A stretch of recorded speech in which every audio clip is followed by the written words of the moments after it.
భారత రాజ్యాంగం అనగానే మనకి ఫస్ట్ తట్టేది ఏంటంటే డాక్టర్ బిఆర్ అంబేద్కర్.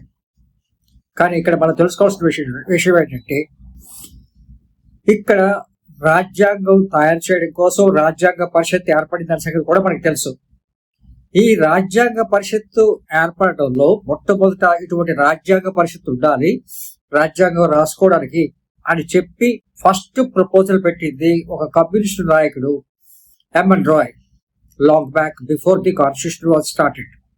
సో ఆయన ప్రపోజల్ ని దృష్టిలో పెట్టుకొని తదనంతరం భారత రాజ్యాంగానికి ఒక పరిషత్ అనేది తయారు చేయడం జరిగింది.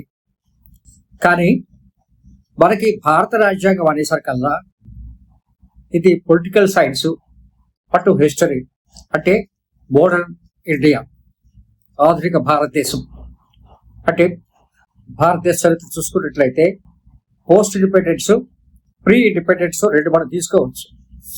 ఇక్కడ భారత రాజ్యాంగం అనేసరికల్లా ఏంటంటే ఈ పోస్ట్ ఇండిపెండెన్స్ టైంలో రాజ్యాంగాన్ని తయారు చేయటం. అలాగే ఈ రాజ్యాంగం అన్నది భారత రాజ్యాంగం అనేది చాలా ముఖ్యమైన ఘట్టం మన పొలిటికల్ సైన్స్, పబ్లిక్ అడ్మినిస్ట్రేషన్ సంబంధించి, అట్లాగే మనం ఇంటర్నేషనల్ రిలేషన్స్. దీన్ని బట్టి మనం చూస్తుంది ఏంటంటే భారత రాజ్యాంగం కోసం మనం చదివినప్పుడు అటు హిస్టరీలో చదువుతాము, ఇటు పాలిటిక్స్ లో చదువుతాము.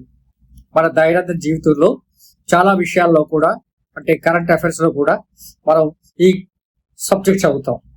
అంటే ఇంతకు ముందు నేను చెప్పినట్లుగా మనకి ఒక సబ్జెక్ట్ మీద ఒక అవగాహన ఉన్నట్లయితే మనకి రెండో సబ్జెక్టు దానికి అనుగుణంగా ఉన్న సబ్జెక్టు దానికి అనుకూలంగా ఉన్న సబ్జెక్ట్ కి అది ఇంటిగ్రేట్ అవుతుంది.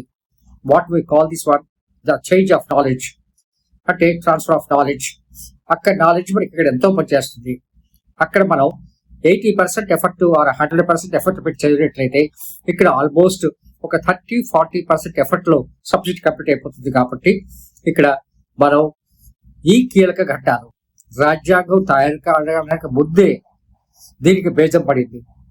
ఈ బీజాలు ఏంటి, ఏ అంశాల మీద మనం ఇప్పుడు డిస్కస్ చేసుకున్నట్లయితే ఈ రోజు భారత రాజ్యాంగం తాలూకా పుట్టు పూర్వోత్తరాలు మనకు అర్థమవుతాయి. దీని ఏంటంటే constitutional development of India, history of constitution of India. So ఇట్లా డిఫరెంట్ భాగాలుగా దీన్ని భాగించవచ్చు. ఇక్కడ మనం చూసేది ఏంటంటే మనం దీన్ని ఏమంటామంటే major constitutional developments of India. అంటే ఈ రాజ్యాంగం తయారవడానికి ఈ ఆల్మోస్ట్ మనం 1793 నుంచి 1947 వరకు జరిగిన అంటే బ్రిటిష్ పీరియడ్ టైంలో వాళ్ళు ఒక స్ట్రాంగ్ బేజం వేశారు రాజ్యాంగానికి, ఒక రూపురేఖలకి. మన భారత రాజ్యాంగం ఏంటంటే బ్రిటిష్ పార్లమెంటరీ సిస్టమ్ ని ఫాలో అవుతున్నాం మనం, చిన్న చిన్న మోడిఫికేషన్స్. సో ఇక్కడ మనం చూసుకునేది ఏంటంటే మొట్టమొదట 1773లో రెగ్యులేటింగ్ యాక్ట్ అని చెప్పేసి అక్కడ బ్రిటిష్ పార్లమెంట్ తయారు చేసింది. ఆ బ్రిటిష్ పార్లమెంట్ చేసింది ఏంటంటే ఇండియాలో ఉన్న ఈస్ట్ ఇండియా కంపెనీకి సంబంధించిన విషయాలన్నీ కూడా ఒక విధంగా క్రమబద్ధీకరించడం. ఈ క్రమబద్ధీకరించడంలో పౌరంతాన్ని కూడా ఒక ప్రాంతంలో పెట్టుకొని ఇట్లా వాళ్ళు చేసినది దీన్ని రెగ్యులేటింగ్ యాక్ట్. అంటే రెగ్యులేటింగ్ అంటే క్రమబద్ధీకరించడం, లేదంటే ఒక సిస్టమేటిక్ గా వెళ్ళడం కోసం ప్రయత్నించడం. దీని ప్రకారంగా ఏంటంటే భారతదేశంలో ఉన్న ఈస్ట్ ఇండియా కంపెనీ ఒక పద్ధతి ప్రకారంగా పరిపాలన చేయడం కానీ, లేదు అంటే పార్లమెంట్ కి లోబడి పనిచేయడం అన్నది ఒక ఆనవాయితీగా ఈ రెగ్యులేటింగ్ యాక్ట్ అనేది ఆ రోజుల్లో స్టార్ట్ చేశారు. ఈ regulating act Bengal presidency, Madras presidency, అట్లాగే బాంబే ప్రెసిడెన్సీకి ఎక్స్టెండ్ చేశారు. ఇట్లా regulating act is the first most important mile stone in the development of the Indian constitution. ఒక రెగ్యులేటింగ్ అంటే ఒక క్రమబద్ధీకరణగా, ఒక పద్ధతిగా పరిపాలన ఉండాలి అన్నది దీని తాలూకా ముఖ్య ఉద్దేశం. దెన్ నెక్స్ట్ ఏమైందంటే పిట్స్ ఇండియా యాక్ట్ 1784లో పిట్స్ ఇండియా యాక్ట్ అని చెప్పేసి స్టార్ట్ చేశారు. ఆ తర్వాత ఇండియన్ కౌన్సిల్స్ యాక్ట్ చెప్పి 1861, 1892 అండ్ 1909. సో ఈ 3 కూడా చాలా ఇంపార్టెంట్. గుర్తుపెట్టుకోండి, 1861, 1892, 1909 ఇండియన్ కౌన్సిల్స్ యాక్ట్స్ ఇవి కూడా ఏం చేసింది ప్రభుత్వం అంటే బ్రిటిష్ పార్లమెంట్ ఒక నామినేటెడ్ పార్టిసిపేషన్ అట్లాగా నామినేషన్స్ ఒక కౌన్సిల్ తయారు చేసి ఆ కౌన్సిల్ ఇప్పుడు ఎక్స్టెండ్ అయ్యి ఇప్పుడు పార్లమెంట్ కానీ లేదంటే ఈ రోజుల్లో ఉన్న అసెంబ్లీస్ మనకి కనబడతాయి. అట్లాగే next most important mile stone ఏంటంటే యాక్ట్ ఆఫ్ 1919 దీన్ని ఏమంటారంటే మాంటిగో చెమ్స్ఫర్డ్ రిఫార్మ్స్ అంటారు. ఇది చాలా మోస్ట్ ఇంపార్టెంట్, మీరు గుర్తుపెట్టుకోవాల్సింది మాంటిగో చెమ్స్ఫర్డ్ రిఫార్మ్స్.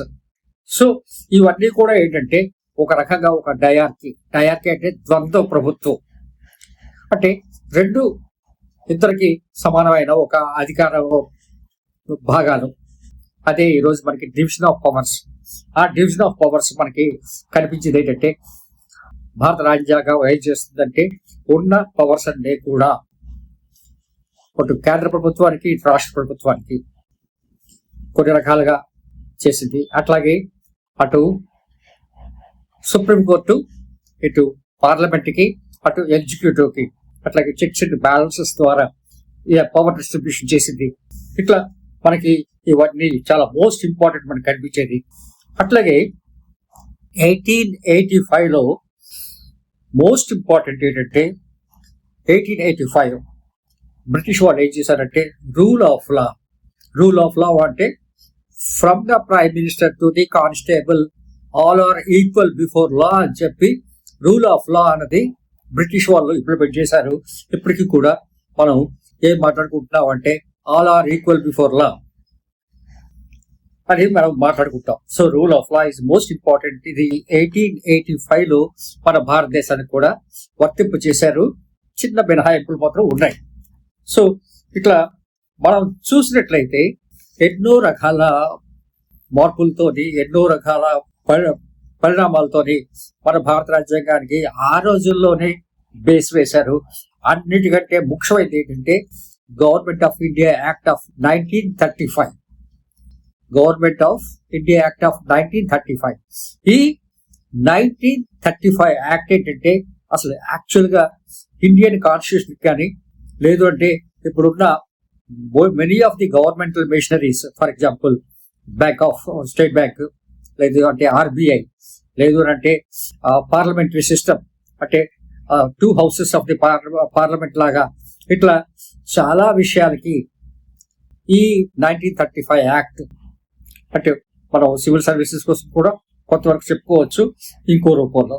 ఇట్లా చూసినట్లయితే ఇవన్నీ కూడా 1935 act is the base for the present Indian constitution. So British వాళ్ళు ఈ విధంగా చాలా రకాలుగా మార్పులు తీసుకుని రావడంతో మనం ఇది ఒక్కసారి let us capture the most important dates and events. అందులో ఏంటంటే regulating act 1773, Indian councils act 1861, 1892, 1909, అట్లాగే government of India act 1990, that is మటుకు చెమ్స్ఫర్డ్ యాక్ట్, తర్వాత 1935 యాక్ట్. సో ఈ 1935 యాక్ట్ ఏంటంటే మనం ప్రస్తుతం ఉన్న పార్లమెంటరీ ప్రజాస్వామ్య సెమీ ఫెడరల్ ఇండియన్ రిపబ్లిక్ కి మూలంగా నిలిచింది. అది మనం గుర్తుపెట్టుకోవాల్సిన విషయం. అట్లాగే ఇవన్నీ కూడా ఏంటంటే పరిణతి చెంది 1946 మొట్టమొదట మనకి ఏంటంటే we find the Constitution Assembly was formed 1946. So ఇట్లా ఏంటంటే ఇవన్నీ చాలా most important development. Indian councils act మీరు ఒక్కసారి చెక్ చేసుకోవాల్సింది ఏంటంటే ఫిక్స్ యాక్ట్ అనేది మీరు చెక్ చేసుకోవాలి. అట్లాగే ఇండియన్ కౌన్సిల్స్ యాక్ట్ 1861, 1885, 89, తర్వాత 1892, 1885 కల్లా రూల్ ఆఫ్ లా వచ్చింది.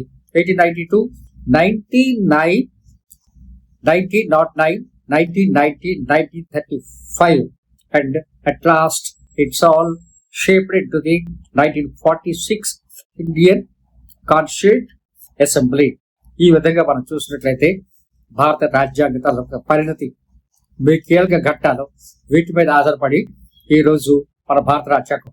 సో 1946 నుంచి 1947 వరకు 1949 వరకు ఈ భారత రాజ్యాంగం ఎట్లా తయారు చేయబడింది, భారత రాజ్యాంగంలో ఉన్న కీలక ఘట్టాలు ఏంటి, భారత రాజ్యాంగం ఏర్పడిన తర్వాత వచ్చిన రాజ్యాంగంలో వచ్చిన చేంజెస్, మార్పులు ఏంటి, ఏదైనా సరే the basic structure of the Indian constitution cannot be changed. కానీ కొన్ని విషయాలకు వచ్చేసరికల్లా చిన్న మార్పులు జరిగినాయి. అవన్నీ కూడా ఏంటంటే ఏమిటంటే కాన్స్టిట్యూషనల్ అమెండ్మెంట్స్. సో అవన్నీ కూడా మనం నెక్స్ట్ టాపిక్ లో చదువుకుంటాం. సో ఈ టాపిక్ చాలా most important topic, either in your mind examination or in your, ఎందుకంటే మనకి హిస్టరీలో చూసుకున్నా ఇదే కనిపిస్తుంది, పాలిటిక్స్ లో చూసుకున్నా ఇదే కనిపిస్తుంది, ఇండియన్ కాన్స్టిట్యూషనల్ లా చూసుకున్నా, ఇండియన్ కాన్స్టిట్యూషనల్ డెవలప్మెంట్ చూసుకున్నా, హిస్టరీ ఆఫ్ ఇండియన్ కాన్స్టిట్యూషన్ చూసుకున్నా, అట్లా డిఫరెంట్ సబ్జెక్ట్స్ లో కూడా మనకి ఇది కనబడుతుంది. కాబట్టి ముఖ్యంగా రూల్ ఆఫ్ లా అన్నది మనకి అటు సోషల్ జస్టిస్ కి, ఈక్వాలిటీ బిఫోర్ లా అన్నదానికి, అట్లాగే ఈక్వల్ రైట్స్ కోసం ఇట్లా చాలా సబ్జెక్ట్స్ లో ఇది మనకు కనబడుతుంది. కాబట్టి ఈ పుట్టుపూర్వతలు మనం తెలుసుకోవడం అనేది సివిల్ సర్వీస్ ఎగ్జామినేషన్ లో చాలా ముఖ్యమైన అంశంగా మీకు నేను చెప్తున్నాను. Thank you very much. All the best.